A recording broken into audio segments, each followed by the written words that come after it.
Hello, welcome to the session 3 of Unit 5. Here we are going to talk about the determinants and applications of on-price elasticity of demand.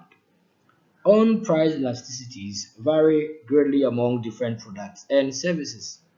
Do you know that the concept of on-price elasticity of demand has great practical significance?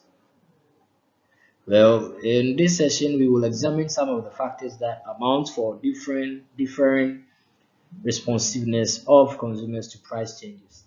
You will also be introduced to some practical applications of the concept of on-price elasticity of demand. And so take time to go through them carefully, and go through the slides and this very carefully and note the interesting observations that we are going to make in this particular session. By the end of the session, we believe or we hope to believe that you would be able to list four major determinants, determinants of on-price elasticity of demand. You should be able to explain how each determinant affects on-price elasticity of demand and describe four practical application of the concept of what on-price elasticity of demand. If you don't understand on-price, I believe you can go back to the previous sessions where we talked about on-price elasticity of demand to play it again to understand on-price, and come and replay this again to understand this very session. All right, so let's start.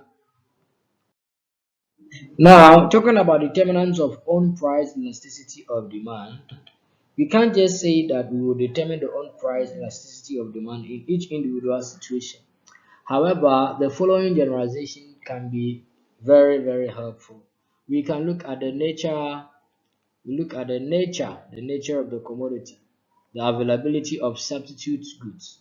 We also look at the proportion of income spent on the good. What is the proportion of income? Assuming I have 5,000 Ghana cedis, I can't say I'm spending all the 5,000 Ghana cedis on electricity bill or water bill. I may divide the 5,000 Ghana cedis among different things that I would want to consume. So we look at a proportion of income I will spend on a particular good, right? We also look at a time frame. Okay, so we are going to explain each of these generalizations for you to understand better. Let's start with the nature of the commodity. Now, the demand for necessities of life is generally inelastic. You have to put that in mind. They are generally inelastic. For example, demand for salt.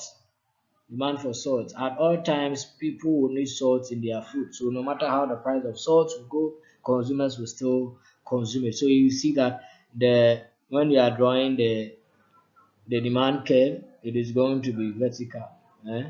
This, remember, I believe you remember it. If you don't remember, you can refer to the previous slide. We talked about elastic and inelastic. Okay, so not just salt, we can look at commodities needed at death ceremonies. Let's also look at the demand for luxurious is more elastic because with a high small change in their prices, there is a large change in their demand. For example, entertainment. Entertainment is an example. We can talk about the fact that although these are there, the demand for prestige goods, for example, jewels, let's say chains, rings, rare stamps, rare coins, are inelastic because the buyers are prepared to buy them at all costs. That's why we see they are inelastic. How about explaining the proportion of income spent on the good? How about that one? I think the next thing we have to talk about is availability of substitute before the proportion of income. So let's talk about availability of substitute. Now, where good substitutes are available, the demand for a commodity will tend to be elastic because if the price of the commodity rises, consumers will switch to the substitutes. So we compare Pepsi and Coca-Cola. So assume I like both of them, but we can say that they are equal substitutes. So where the price of Coke rises, we may tend to substitute Pepsi for Coca-Cola. So let's say, for example, a rise in the price of mutton per kilo will cause consumers to switch to beef, right? The relatively cheaper substitute. However, the demand for commodities having if the commodities have no good substitutes, it is going to be inelastic. For example, petrol products or petroleum products. All right. Let's now talk about the proportion of income spent on the good. Now, demand for goods that take only a small proportion of a person's income tends to be inelastic as no effort is made to look for substitutes when their prices rise.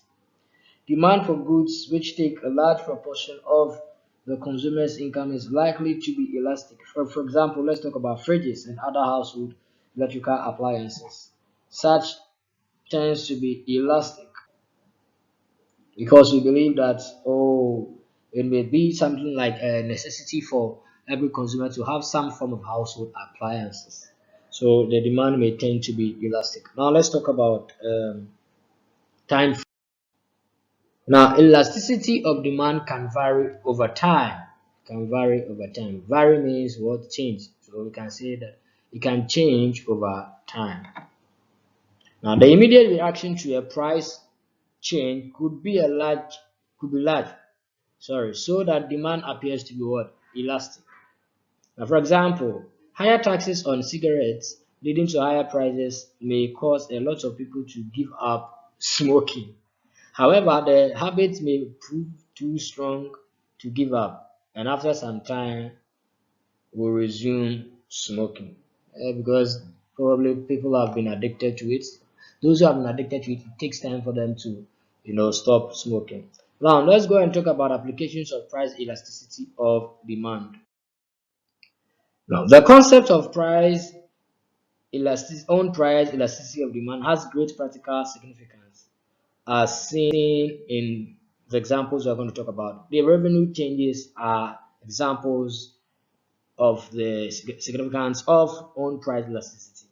Now, so as I said, we are going to talk about three significant practical, we're going to talk about three practical significance. We're going to talk about revenue changes, clearance sales, and indirect taxes.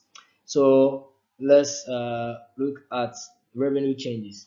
Around the revenue change, what we are talking about, or what we are saying, is that price elasticity of demand is useful in measuring the effect on revenue of changes in price. If demand is relatively elastic, the price fall causes total revenue to rise, and the price rise causes total revenue to fall. Here, what we are saying is price and total revenue move in opposite direction. And as you can see, if the price falls, total revenue rises. If price rises, total revenue falls. So it's like opposite direction. They move in opposite directions. This means that as a producer of the demand for your commodity, the price is elastic. If the price is elastic, then it will be more profitable to reduce the price of the commodity. Now, if demand is relatively inelastic, a price fall causes total revenue to fall, and a price rise causes total revenue to rise in terms of where there is inelastic. So what would that mean? Will this be the same direction or opposite? It is going to be the same direction. So it means that the price and total revenue change are all in the same direction, because a rise in price leads to rise in total revenue, decrease in price leads to decrease in total revenue. And it will mean that as a producer, if the demand for your commodity is price inelastic, then it is more profitable to increase the price of the commodity. Let's talk about clearance sale. Now, when a certain amount of stock has to be cleared within a given period, knowledge of price elasticity of demand will be very useful in estimating the percentage decrease in price, which would be required to induce the necessary percentage expansion of demand. Actually, the danger being that too great a price reduction will result in foregone profits, and too small a reduction will fail to clear the stock.